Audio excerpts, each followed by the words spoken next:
all that is to the titles of their names. The indigo to the crystalline to the dolphin. Is they're just higher vibrational? Well, it is. They're more in tune. They're Yes. just okay. All of that vibration and consciousness are kind of hand in hand, as is intuition and psychic abilities, all of that kind of stuff.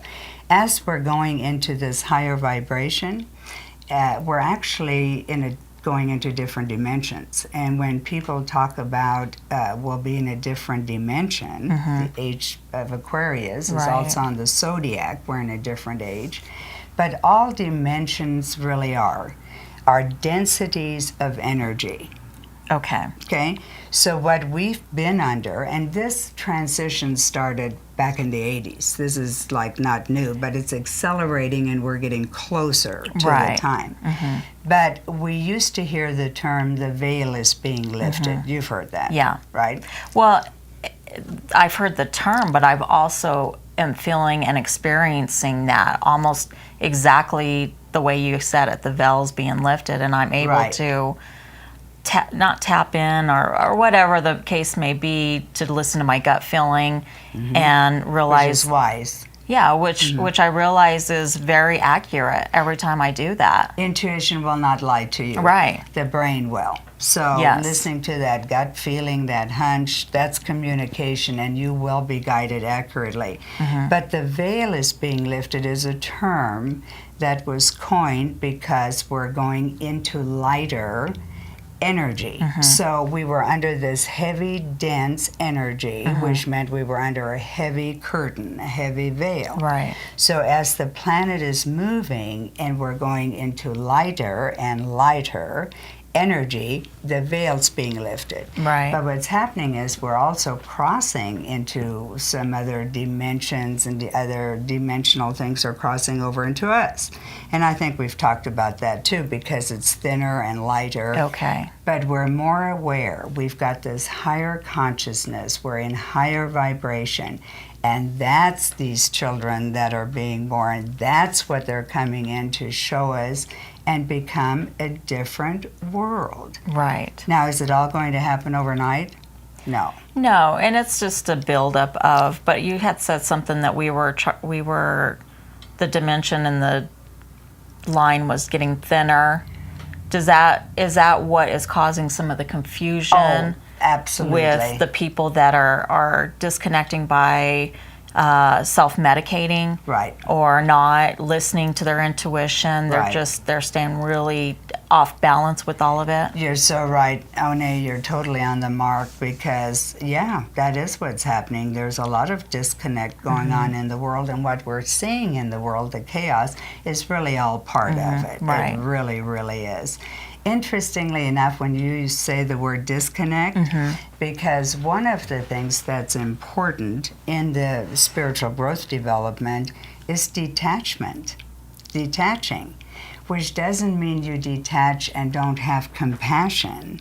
Right. You keep your compassion, but you detach from things, which is not the same as disconnecting through drugs or alcohol or other ways, or mental breaks or emotional breaks. And that's a hard transition that I found for myself, because I try to live with integrity and compassion and humbleness, and I want to make sure that I'm being compassionate to other people or situations, but I try also to stay really grounded and not absorb that energy or that negativity. So I try to keep it, Well, detaching from mostly material things, but really even people, objects, people, things, which doesn't mean we don't love them. Right. Doesn't mean we can't enjoy the finer things in life, but it's your attachment to that particular thing or object or being. Right. And I know, Onea, you and I have talked both about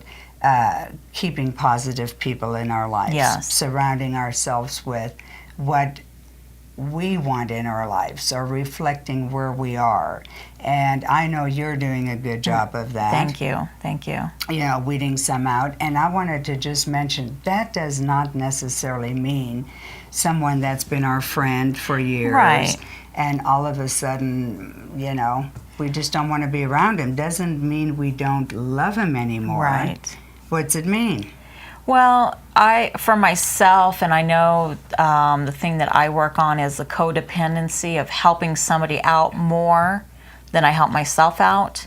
Okay. And I've had to really try to put a balance on that to where they need to go learn their lesson on their own, Right. without me enabling them. Well, that's a good word, enabling, Yeah. right. But, you know, nobody ever is in a relationship where they're not getting something out of it. Correct. It's always a two-way street. Yes. Okay. What I think the push is about, a lot of the push anyway, for people to get their act together is to quit enabling, to quit Yes. the codependency, to quit hanging out with the victims and negatives of the world. And tend to your own business. Tend to your own business, because part of that detachment is allowing others to live their life, what they came in to learn. Yes, as a mother and as a wife and as a nurturing person as I am, that is something that It's hard. I have now grown as a person. Well, and the growing part is, you hit the nail right on the head, actually.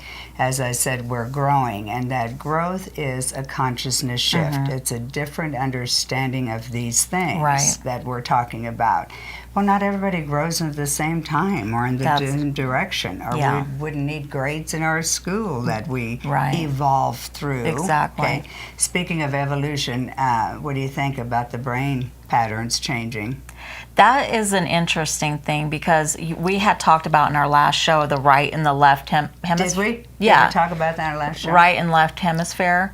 And what I was wanting to know is it an evolution or evolution of consciousness, or is it actually evolving as a brain itself? Well, I think it's a little bit of both. Consciousness is not necessarily gray matter, you know, it's Right. a mind matter, whatever mind is.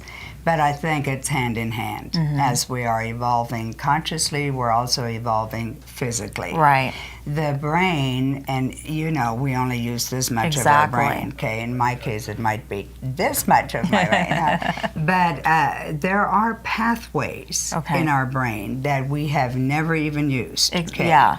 That are opening, and medically, they can trace that where the brain's changing. With the technology of the scans and Right. So the new pathways, we don't really know what that will enable us to do. We could all become, you know, Einsteins or Newtons of this world, but or Mozarts or Beethoven. Yeah. But there are new pathways that are being opened. The brain, however, because this corporal callosum down the middle of the brain is what has separated the hemispheres. Right. And medically, we know that each side of the brain functions or creates different functions, okay? But we're becoming more of a whole brain being. that's interesting. And Isn't do you it? think that's part of this dimensional change that we are able to use more of our brain? Is that part of this process? Oh, I feel all of it is Because part of I can't the change imagine, and evolution. I can't imagine us having this whole brain and only using this much of it. Well, you won't. Yeah. You won't. As we're opening these new pathways and getting into this different kind of physiologically change, as well as a consciousness shift, the consciousness would be more to understand on a greater scale, a bigger scale than just physically, the oneness of all things on a big universal level. Once we have the oneness, everybody would treat each other so differently. It's the golden rule. That is so powerful. No. The oneness universally, not just this world and not just you and I. Right. We're opening Right. up. That's really powerful. We could fall into we are one. Okay, kumbaya.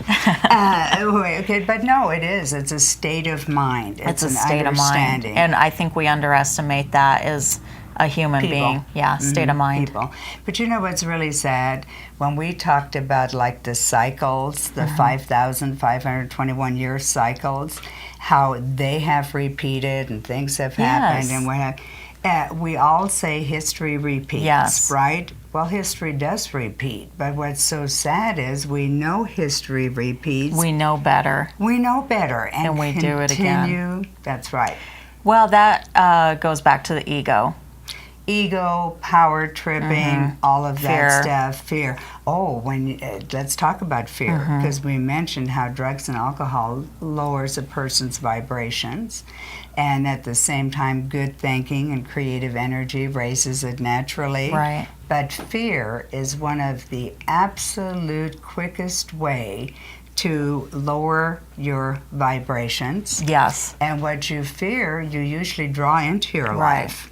And what we think about, we bring about. That's right. Oh, I So- like that. Yeah, what we think about, we bring about. I So like those that. are things that we really need to get into the practice of changing those thought patterns. Well, as we say, change begins with you and me. Yeah, Right? We say that exactly. all the time. That's where changes begin. But when we think, when we have a thought, because everything begins with a thought. Right. Right? Thought becomes like a living entity. It becomes a thing. And it goes out there and creates and creates and creates. By the time we see it, it has manifested. That's right. You know, so Right. And we don't know how powerful just that thought will manifest into something greater. exactly. So being very aware of our where. thoughts Yeah. and our words. Words have so much power Oh, too. yeah. And I know when I'm interacting with someone, I'm not always that conscious of what I say, because sometimes things just come out, whether I Right. want them to or not. Right. But I'm trying to become Well, more aware. you're aware of it. And so I think if we know better, we do better. I love that. So- If you know better, you do better. You know who says that all Yes, the time? Oprah. Yeah, I do, and I love Oprah. What an icon she has been in our she's society. definitely brought that awareness to consciousness. Hasn't she, though? Yeah. And other things too. Like, she's changed so many people's lives, but she took, and I'm not bad-mouthing Jerry Springer by any means, but this Right. Jerry Springer mentality of daytime Right. television. Didn't bring the consciousness up. No, so. she brought it to a level that was, way up there of Just- awareness. She's going to be missed. She's going to definitely be missed. She'll be missed. I mean, I know she's doing other things, but it's not the daily Oprah show. Well, so here we are to help bring up the consciousness. Here we are on the Onea and Gertie. That's what I'm talking about show.